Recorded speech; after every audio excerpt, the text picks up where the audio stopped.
మీరు చెప్పండి ఎలా ఉంది అంటే కాంగ్రెస్ పార్టీ 2 సంవత్సరాలు పూర్తి చేసుకుంది.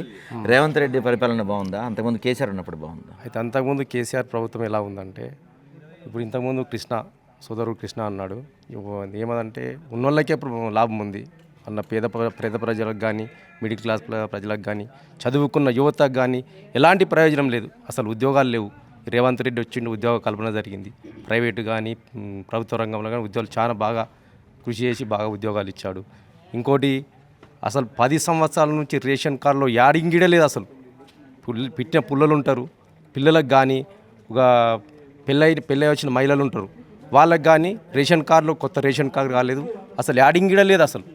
అసలు ఉద్యోగాలు గిడలేవు. అలాంటిది 2 సంవత్సరాల్లో మంచి పరిపాలన జరుగుతుంది. మంచినే బాగానే డెవలపింగ్ అయింది. మళ్ళీ ఎన్నికలు వస్తాయి అంటే ఇంకా టైం ఉంది చాలా, కానీ మళ్ళీ ఎన్నికలు వస్తాయి. ఈసారి కేసీఆర్ కాకుండా కేటీఆర్ సీఎం క్యాండిడేట్ అని చెప్తున్నారు. కేటీఆర్ సీఎం ఉంటే ఒకవేళ ఒకటేస్తారా? రేవంత్ రెడ్డినే మళ్ళీ కంటిన్యూ చేద్దాం. మళ్ళీ రేవంత్ రెడ్డి కంపల్సరీ రేవంత్ రెడ్డి మళ్ళీ ముఖ్యమంత్రి. కవిత కూడా కొత్త పార్టీ పెట్టి వస్తున్నారు. కవితకి ఏమన్నా ఒకసారి ఛాన్స్ ఇచ్చే ఆలోచన ఏమన్నా ఉందా? ఆమె షర్మిలలేగా అయిపోతుంది. అంతేనా? అంతే.